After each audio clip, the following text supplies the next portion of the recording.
Shalom. I'm Rabbi Nathan Davidovich, speaking to you on behalf of the webyeshiva.org, speaking to you from Efrat, Israel. I'm going to talk about this week's Parsha, one little point in the Parsha, which ties together something we learned at the end of the Torah.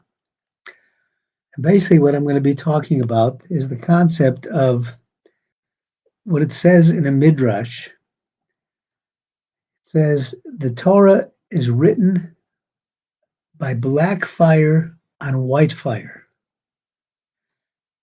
Sounds like a very cryptic statement, but we can understand that from this Parsha.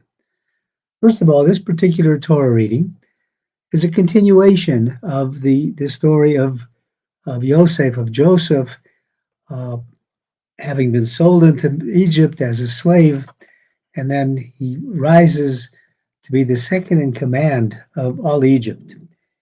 And his brothers come back and forth a couple of times. He tested them a couple of times to see if they were really sorry for what they had done without telling him that he was Yosef.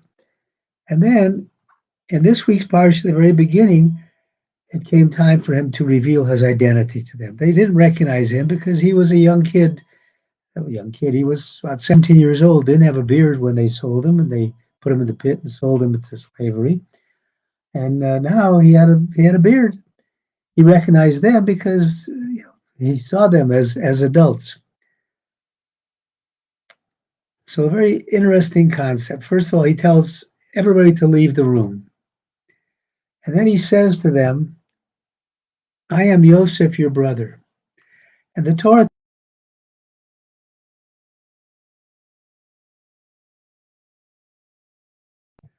I am Joseph, your brother that you sold into Egypt. Now we're going to talk through these various sentences.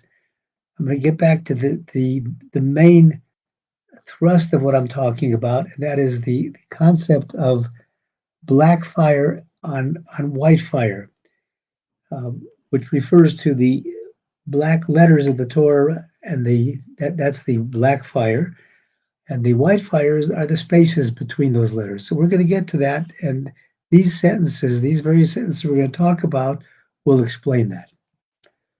So first he says, don't blame yourself. I'm your brother, and whatever happened was what God wanted to happen. And the Tibot Shalom compares it. He brings a commentary that says it's like somebody throwing a rock at a dog, throwing stones at a dog. This dog is going to grab hold of the stones and start chewing on the stones. Or if somebody is hitting someone with a stick, hitting a dog with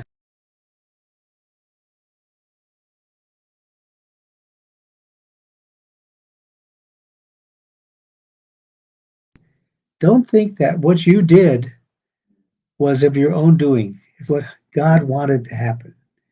And then he repeats it a second time in a few sentences later, and he says,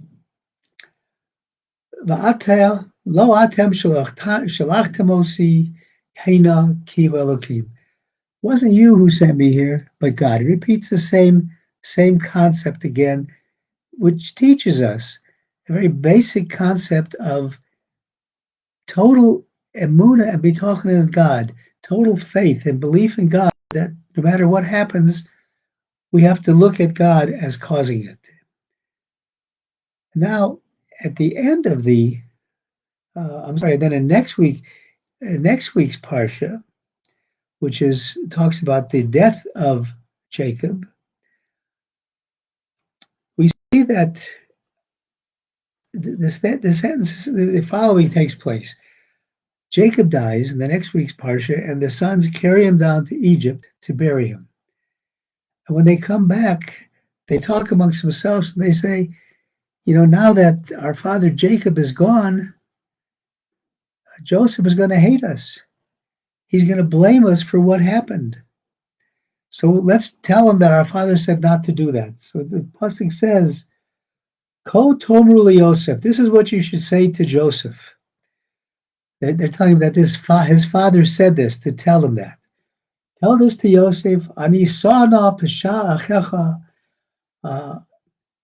v'chatosem kirag molecha. You should forgive the sin, the bad things that your brothers did. Sana la pesha avdeya avicha. Forgive the sins of the servants of God, your brothers. And then Yosef heard this by Yosef he cried about this. Why was he crying? He was crying because he suspected that maybe by them telling him this, that maybe Jacob really held him to blame for what happened. And the interesting thing is that nowhere in the Torah does it show Yaakov's reaction, Jacob's reaction to the news that Joseph is alive after 22 years in Egypt, 22 years missing. He doesn't know. The last thing he knew about him was the brothers brought his coat of many colors soaked in blood and said, is this the garment of your son Yosef? And he says, surely an animal must have eaten him. 22 years. And he, not only did he not say anything, he had no reaction, but more than that, in next week's Parsha, Yaakov obviously also had no animosity towards the other sons. He gave them blessings. Now, what is this fire, black fire on white fire? At the end of the Torah, Vazot HaBracha, it says, Vayomar Hashem miSinai ba. It says Hashem came from Sinai. V'zorach miSeir Lomo Hufiyah mehar Paron. He shined from Seir. V'asem Rivos Kodesh Mimenu Lomo. And he had his holy chariots. And Eish Das. Two words. And Rashi says about Eish Das, what does that mean? He says, Shahoisa Ketuba Me'az Lefanav. The Torah was written years ago, Be'esh Shchora, with black light, Agav Eish Levana, on white light. Referring to the black light refers to the letters of the Torah. The white light refers to the spaces in between the letters. And Rabbi Shia Twersky, of blessed memory, Rabbi Twersky points out that what is significant in these two parshiot is that there is no reaction by Jacob recorded. And what the white lines are telling us, the spaces are telling us, he says what is important is not only the letters themselves, but what is not said. The fact that Jacob's reaction is not recorded means he did not have a reaction. Why didn't he have a reaction? Because he understood. He understood that everything that happened was not the fault of the brothers, but was God's will.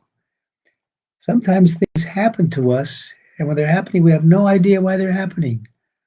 But at the end, when things reveal themselves, as they did, finally when Jacob came to Mizraim, to Egypt, and saw that there was a purpose for all this, then we understand that it was all the will of God.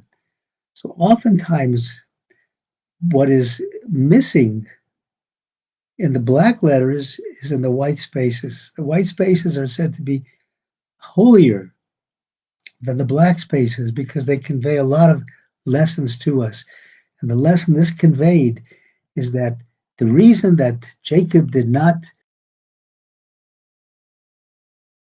the reason it doesn't mention a reaction is he did not have a reaction because he understood everything is from the will of God. Just as Joseph said to his brothers at the beginning of the Parsha, where he said, it wasn't you who sent me here, but God. so too the same understanding was in Jacob. And that's a message that we have to learn in terms of us looking at the world and what's happening to us. Understand that everything that happens to us by the will of God, not by the will of man. Man is just the instrument, like the stick. Thank you very much for listening. On behalf of webyeshiva.org, I wish everybody a wonderful